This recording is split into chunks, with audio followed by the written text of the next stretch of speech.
Hello, welcome to tonight's webinar. This is an interactive online experience and we want to hear from you. You can participate by asking questions, answering poll questions, and completing interactive activities. The majority of our time will be spent answering your questions. Let's spend a moment getting to know this Q&A environment. On your screen, you'll see the video and slides window and their corresponding icons. Should you want to minimize either, you can just click the icon, and you can also resize each of the windows. You will also see a studio chat tab and button. That is where you can engage in conversation with fellow attendees. And most importantly, you'll see the Q&A tab. That is where you can ask us questions. All of our Q&As and webinars this year are accessible on computers, tablets, and smartphones, so you can even take us on the go. When you click on the resources icon, you'll find documents and other information that we'll mention during today's discussion. We'll also ask you to respond to some poll questions, which you'll see appear in the slides window. And at the conclusion of tonight's Q&A, please take a few minutes to complete our survey. It will automatically appear on your screen. Let's get started. Good evening and welcome to Keeping Your Loved Ones Safe at Home Part 1. My name is Liz Buser and I'll be your host this evening. I'm delighted to be joined from Oklahoma by Michelle Sauerjohn with the AARP Oklahoma State Office and David Beck, Professor of Architecture at the University of Oklahoma and owner of DLB Architects PC. Welcome, Michelle and David. Thank you, Liz. Good to be here. Nearly half, or 48%, of family caregivers are caring for someone who lives in his or her own home, while an additional 35% are sharing a home with the loved one that they're caring for. Some are caring for a spouse or a partner, many for a parent, and all are working to help that person stay at home for as long and as comfortably as possible. Your caregiving role might involve simply stopping by to check in every few days if you live separately, or assisting with everything from bathing and meal prep to medication management and administering injections. Today you'll learn how to make a home safe, comfortable, and a great fit for you or your loved one, the benefits of aging at home, and simple and affordable home modifications that you can make to entryways, exterior safety and lighting, hallways, stairs, the kitchen, and living room. You can ask a question at any time about how you can keep your loved ones safe at home. Just type your question in the Q&A box on your screen. So let's get started. So let's first talk about the benefits of aging at home. Michelle, what are your thoughts? Well, being able to age at home, the best benefits is just good health and well-being. At AARP, we know that whenever you're able to age in your own home, we tend to live longer and healthier lives, and people just really want to remain in their own homes. In 2010, AARP conducted a survey that found 90% of the people that participated in the survey, 45 and older, said that they wanted to be able to remain in their own homes and their own communities as long as possible. Yep. Thanks, Michelle. Now we want to hear from you, our audience. How are you keeping your loved ones safe? Connect with us in one of two ways, either in the chat box or in the Q&A box on your screen, and we'll share your thoughts throughout our conversation today. So let's take a couple of moments to talk about simple and affordable home modifications, again, that can be made to entryways, exterior safety and lighting, hallways, stairs, the kitchen, and living room. And don't worry, we'll focus on bedrooms and bathrooms in part 2 of this conversation, which will be held on Thursday. Michelle? Great. Well, first we're going to talk about entryways. Entryways are so important to the look and design of your home. Your home should have a no-step entryway into it, and if a ramp is required, then you want to make sure that it really falls into the design of your home so that it looks like it's a part of the home. If you don't, it really can alert con artists that there's someone vulnerable inside. You also, there are 3 small modifications that you can do to update your entryway, which is, first, the height of your threshold of your doorway is so important. It shouldn't be over 3/4 of an inch tall. Anything above that makes it very difficult for anyone in a wheelchair or a walker to be able to get through there, and it's a tripping hazard. So you want to make sure that it's smaller than that. You also want to consider using a compressed rubber threshold to help eliminate some of those concerns. Also, Dave's going to talk a little bit about how wide your doorway should be to be able to effectively get a wheelchair or a walker through. But a great way to maximize an existing doorway, the space of it, is using some of these great hinges that are available. You can get them at a local hardware store. But these hinges really make the doorway wider because it brings the door behind the doorway. If you ever bought a sofa or some furniture and you measured your doorway before and then you got it home and it doesn't fit, you'll understand why these hinges are so great and so wonderful to use. Then thirdly is also making sure that whether it's your indoor or your interior level handles are equipped with level handles. These make it so much easier to get in and out instead of if you have arthritis or have had a stroke, it's very hard to navigate some of those round doorknobs. I've found, even though I don't have arthritis, now that we have lever handles, looking at it compared to the round handles, it's actually harder for me. I've been in some houses where I couldn't open the door. Yeah. So, yeah, it works. Those are some great points. So thank you, Michelle and David. I do want to tell everyone, I know we're talking about a lot today, and we're going to give a lot of examples. The PDF of these slides are available in the resources folder for download. So David, can you tell us then why is the wider entryway so important? Well, thanks for asking, Liz. And I will go back to one, the Home Fit Guide that AARP has put out, because I want to reference that, and it will be referenced again about having important items that you can look at to make your houses safer. Wider doorways is one of the first ones. A 36-inch wide door and a 42-inch wide hallway allows for access to wheelchairs, to scooters, to walkers. Not everybody is ready for that yet, but there's a term called universal design that designs for all ages and all types of people. And the wider doors and the wider hallways allow, even if you're moving, to move furniture in and out easier or to bring things into the house easier. The next thing I think is important is exterior safety and lighting. Lighting is one of the things, or the lack of lighting is one of the things that creates falls. Older people have a hard time seeing, need 3 times as much light as younger people, and so good outside lighting provides security, provides the ability to access your front stair, or no stairs, your front porch and your driveway for guests, for deliveries, for yourself coming home at night. It's important. I know, it's great. It does look good, especially if it's designed to be part of the house. The next thing is peepholes or viewing panels. We talk about privacy. We talk about security. If a front door does not have a peephole, or you don't have a window or a side light to see who's coming, it can provide some chances to be, what's the term I'm looking for, maybe the need for security is important, and being able to see who's at your front door. Those are easy to put in and don't cost that much, and it makes it a lot simpler to be private but to be secure. And, these days they kind of have some new apps that are out that you can use on your phone to see who's at your front door, or there's even some of those camera doorbells that they have that you can install. My millennial kids have those, and I was picking up a package, and they were in Spain, and they were actually able to see me. They just kind of knew when I was coming by, and they said, "Hi, Dave." And so I know that kind of technology makes a home secure. Let's see. So motion sensor lights. By putting motion sensor lights on the outside of your house, you provide for an automatic way of turning lights on and off, so providing security again at night, or when people come by, or if someone moves past your house close enough but you don't know who it is, these lights come on and provide a lot more security.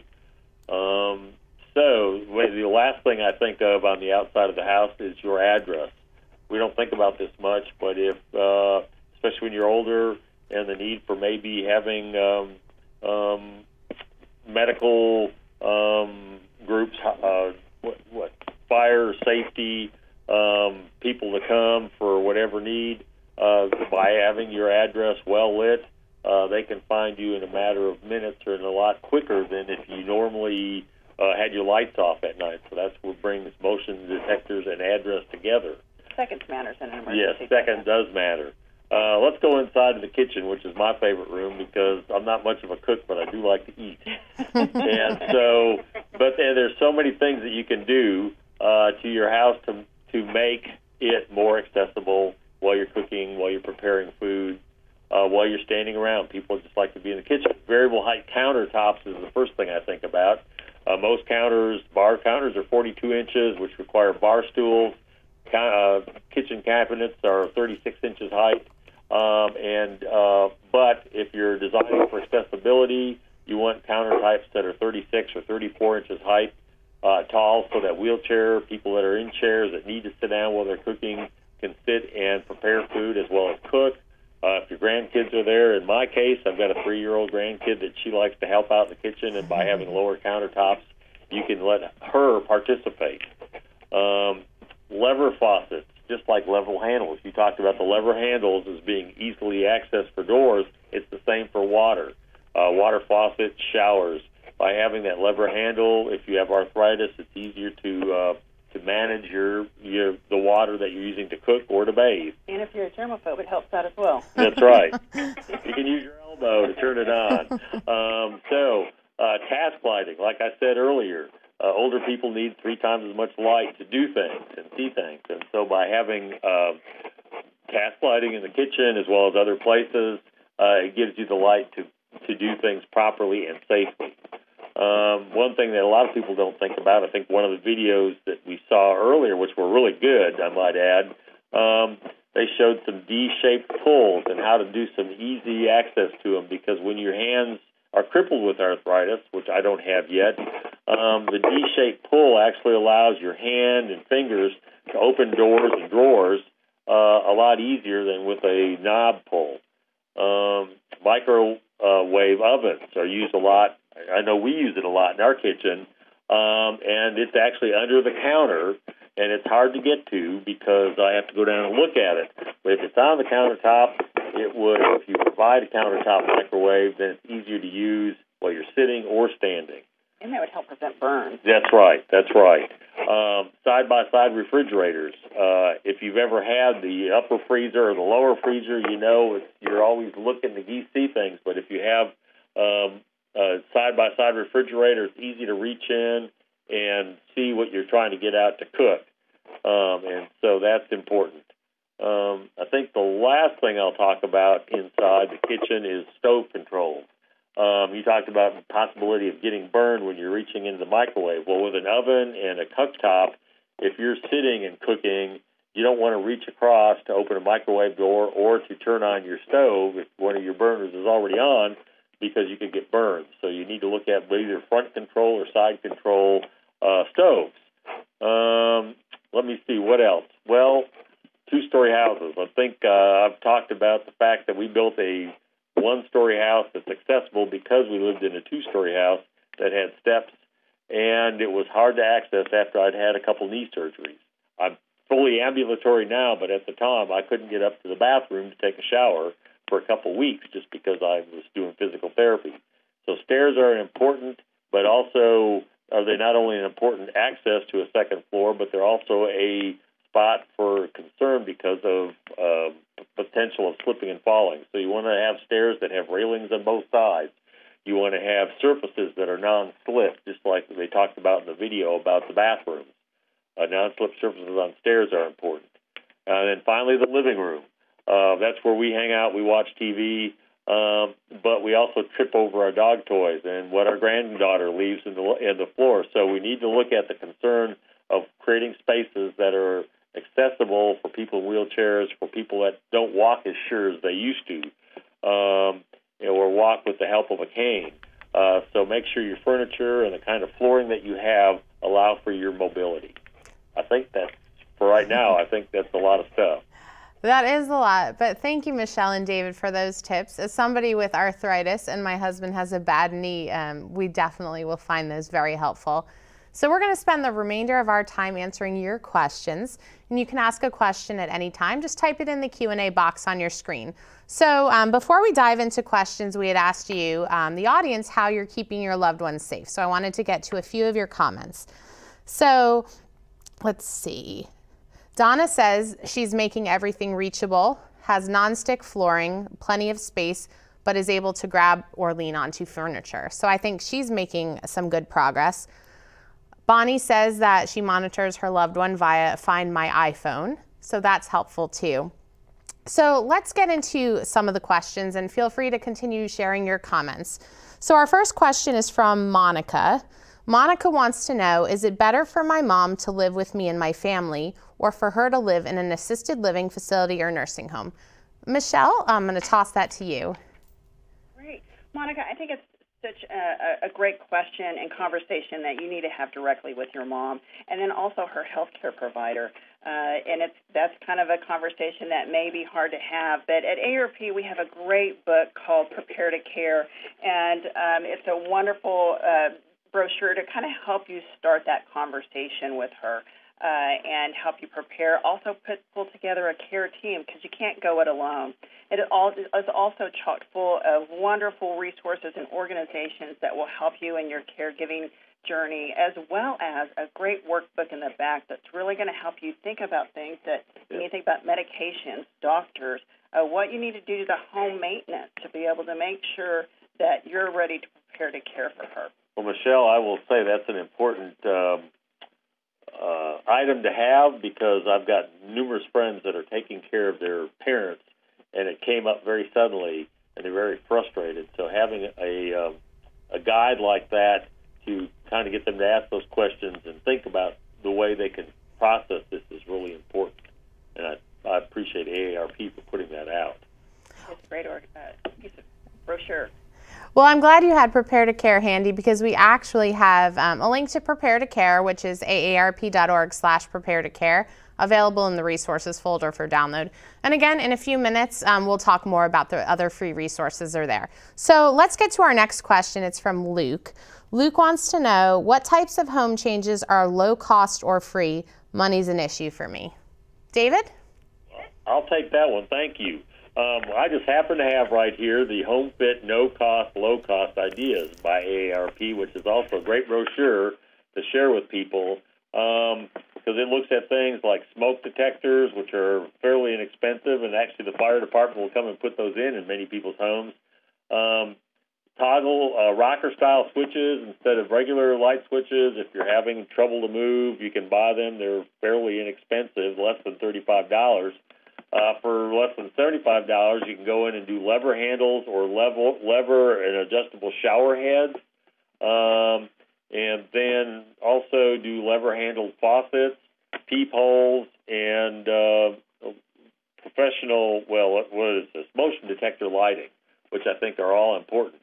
And then, of course, the kind of natural light that you have in coming in with curtains and shades that allow you to adjust to allow for the use of light, but also have for privacy at night, are important. You know, we also have our Home Fit Guide, which is a wonderful resource.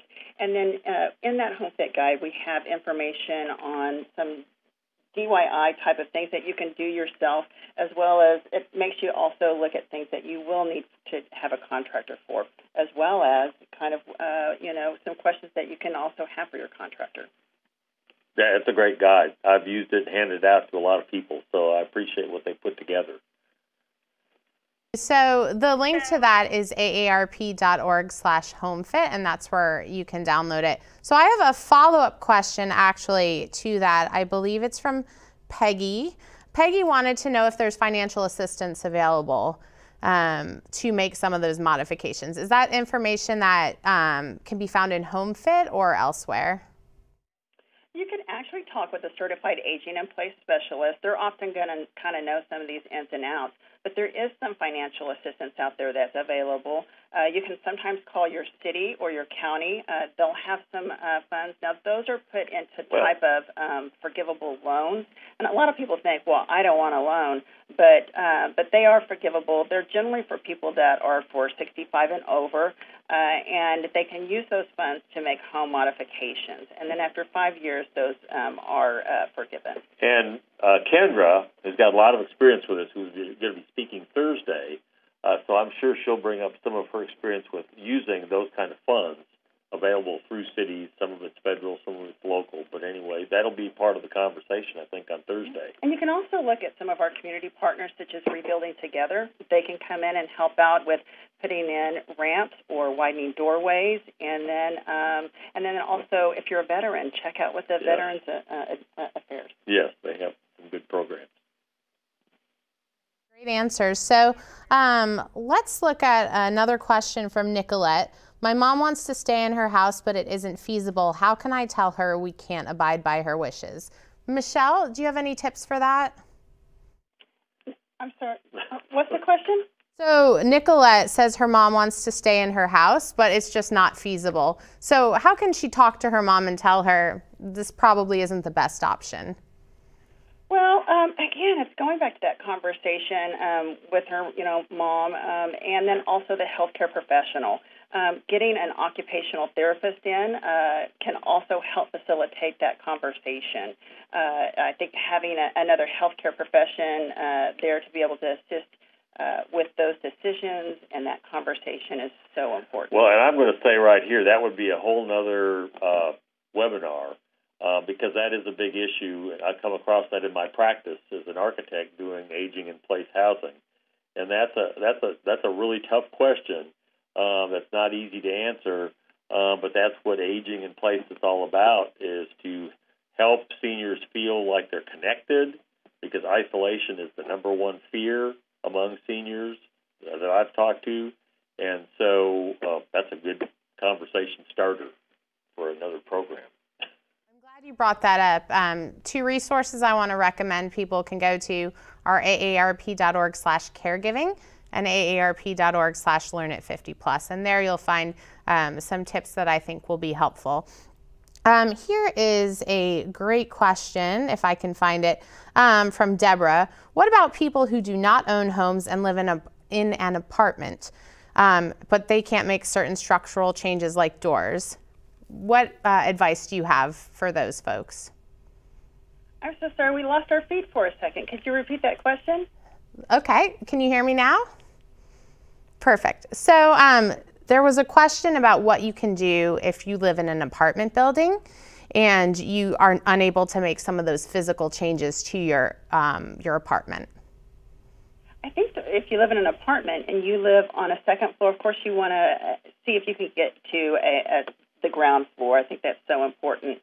There are some home modifications that you can do, such as the low cost, no cost that we talked about, making sure that you make your furniture, you raise it so it's not a tripping hazard. But then there's also that you can have a conversation with your landlord to see if they might have a unit that is universally designed.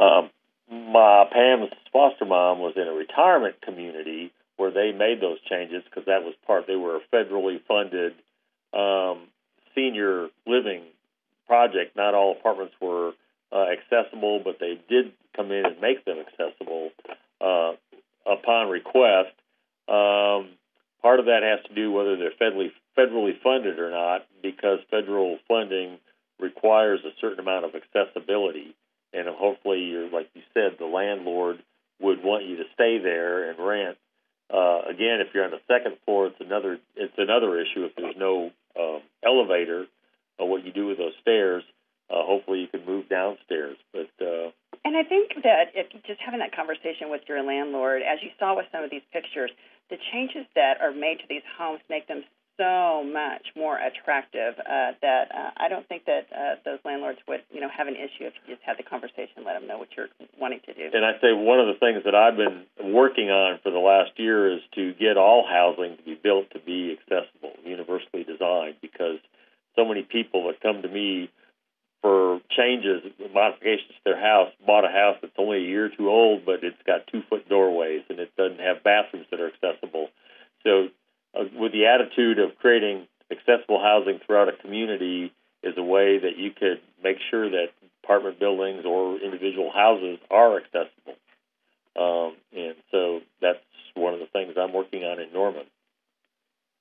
So we do have links to some of the examples that David was talking about in the resources folder. He kindly shared 2 presentations that he had made throughout Oklahoma, and so you'll see a lot of modification photos in there.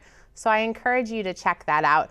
Here's another great question from Shay. Shay wants to know, what do you do with homebound relatives by teaching them how to prepare in an environmental emergency like tornadoes or earthquakes? Is there anything you can do to help them? That's a good question also. Obviously, in a home that doesn't have a shelter, going to the shower, the bathtub, an inner room. I've heard great stories from the Moore tornadoes about that. It depends on how mobile they are and their ability to move to get into that tub, because part of that is putting a mattress over your head, but for a senior that's frail, that's hard to do. I'm working with a client where we're putting a walk-in storm shelter in every apartment, but those are expensive. So again, that's getting into who's taking care of these seniors at that time, and how you can find maybe a neighbor that could come over and help to do that. If your bathroom's universally designed, your shower should be able to where you could just wheel yourself in or safely walk in. Yeah. So I would consider making sure that your bathroom is universally designed, so even if they are in a wheelchair or a walker, they can easily get into that shower. And Thursday you'll see some great examples of modifying some small bathrooms to make them universally designed that we did on some housing in Norman. And that is a good I think, option. Michelle, thank you. Thank you. And I think we have time for about 2 more questions. Bonnie wants to know, going back to talking about stairs, what are other suggestions for stairs? I have carpet. David, what are your thoughts? It depends on the kind of carpet. Carpet can work and is non-slip, or they make non-slip strips that I've seen put on the edges, because one of the big concerns is being able to see the riser from the tread, and so having some kind of a different color on the front on your riser, and then having a surface that's non-slip, whether it's a tack-down kind of non-slip or a what I'd call a more commercial-grade carpet that has some texture to it, are the easiest ways to make steps slip resistant. Wood, obviously, just wood finished stairs can be dangerous. So you want to have some kind of material on them. And I think that you just talked about during the break that I had a client that didn't like the textured finish on his wood stairs, and he made the wood flooring guy come back and sand them down and finish them. And about a month after they moved in, he fell all the way down the stairs in his stocking feet and hurt his tailbone really bad because he wanted those smooth stairs. So that's one of those things that it's important to have a texture. And as an architect, I work with people and talk about materials and non-slip grips and stuff, finishes all the time. So that's important. And then having that railing on both sides. Yes, is so having important. a railing on both. Well, we had railings on both sides. Anyway, so. I think we have time for one more question. So we've talked a bit about the examples that we have in the resources folder, but I think we have a couple slides here, David, where you've shown examples from your home about modifications you've made. So can you walk us through those? Okay. Well, the first one is my front door. And it's designed so we have a wraparound driveway, and there's no steps between the driveway, the porch, and the front door. The front door, I think I said, was 3 foot 6 inches wide, so we were able to move all our couches, all our chairs, all our refrigerators and washers and dryers in through the front door. Plus, we have the side lights that allow for that view to see who's at my front door with the adequate lighting. That's the first slide. The second one is our kitchen. It's not as accessible as I'd like it to be. I will never do corner cabinets again because they're next to impossible to make accessible. Galley kitchens are the way that I'm designing them, so you can have total access to your countertops. We do have a 36-inch high counter in there so our granddaughter can work with her grandmother in cooking and doing things like that in a chair. So the kitchen has lots of natural light, lots of task lighting. And the third one is, that's the, what is that? That's the, that is a different, that's the bathroom. And I think it shows the fact that we have a roll-in shower in our bathroom and non-slip surfaces, so that we could, if we needed a wheelchair, could get in there. And then the final one is our living room, which we use wood and tile throughout the house. There's no steps. We have transom windows on the south side, which allow in lots of natural light. So during the day, we don't need to have lights on, and we can sit there and read magazines without my reading glasses because we have enough natural light in the house. So those were some of the elements, and I'm glad that I got to show those. I'm proud of those. And you should be. It's so beautiful. It is beautiful. So I want to thank everybody for their questions and great tips. And again, to learn more about how you can keep your loved ones safe at home, go to aarp.org/continuelearning and aarp.org/learnat50+. So tonight we've discussed simple modifications you can make to the home of you or your loved one to make it more age-friendly. Now, you're probably thinking about ways that you can modify your home. I know you're asking a bunch of questions in there through the Q&A box. So we invite you to share photos of areas of your house that you are thinking of making improvements to. Just email it onlinelearning@aarp.org.